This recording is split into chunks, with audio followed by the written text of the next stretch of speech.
Hi friends, welcome to my channel. আজকে আমি একটা রান্নার ভিডিও নিয়ে তোমাদের সামনে চলে এসেছি।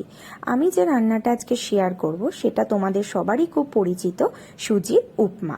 খুবই ইজি বানানো। তো প্রথমে আমি একটা 500 গ্রাম সুজির প্যাকেট নিয়ে সেটাকে কিন্তু লো ফ্লেমে ভালো করে ভেজে নিয়েছিলাম।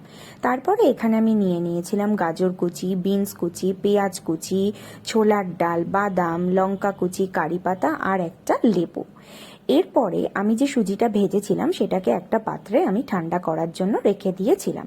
তারপরে আমি প্যানে পরিমাণ মতো সাদা তেল নিয়ে সেটাকে কিন্তু হালকা গরম করার পরে আমি যে বাদামগুলো নিয়েছিলাম, কাঁচা বাদাম, সেটাকে কিন্তু ভেজে নিয়েছিলাম।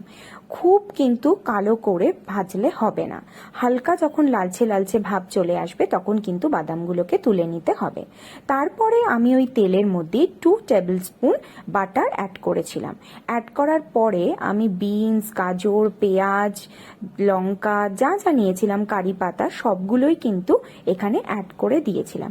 আচ্ছা, তোমাদেরকে আরেকটা কথা বলি, এটা বলতে বলতে প্রথমে কিন্তু তোমরা ওই যে ছোলার ডালটা আর কারি পাতাটা ভেজে নেবে। তা ওটা যখন অল্প একটু ভাজা ভাজা হবে তারপরে বাকি সবজিগুলো দেবে।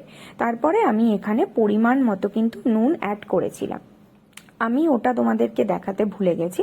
প্রথমে কিন্তু কারি পাতা আর ছোলার ডালটাকে ভেজে নেবে। তারপরে যখন সবজিগুলো সব ভাজা ভাজা হয়ে যাবে তারপরে ওই ভাজা সুজিটা কিন্তু এখানে অ্যাড করে দিতে হবে এবং ভালো করে সেটাকে মিক্স করতে হবে। এরপরে আমি অল্প অল্প করে পরিমাণ মতো জল ইউজ করেছি। তোমরাও যতটা সুজি নেবে ততটাই পরিমাণ মতো জল ইউজ করবে। আমার এখানে একটু জলের পরিমাণটা বেশি হয়ে গেছিল, তাই জন্য খুবই একটু আঠালো আঠালো টাইপের হয়েছিল। অতটাও হবে না, একটু ঝুড়ো ঝুড়ো থাকবে ব্যাপারটা। তো এখানে তোমরা দেখতে পাচ্ছ। তারপরে কিন্তু আমি নামানোর আগে যে লেবুটা নিয়েছি সেই লেবুর রসটা কিন্তু এখানে অ্যাড করে দিয়ে আর একটু গোলমরিচ আর পরিমাণ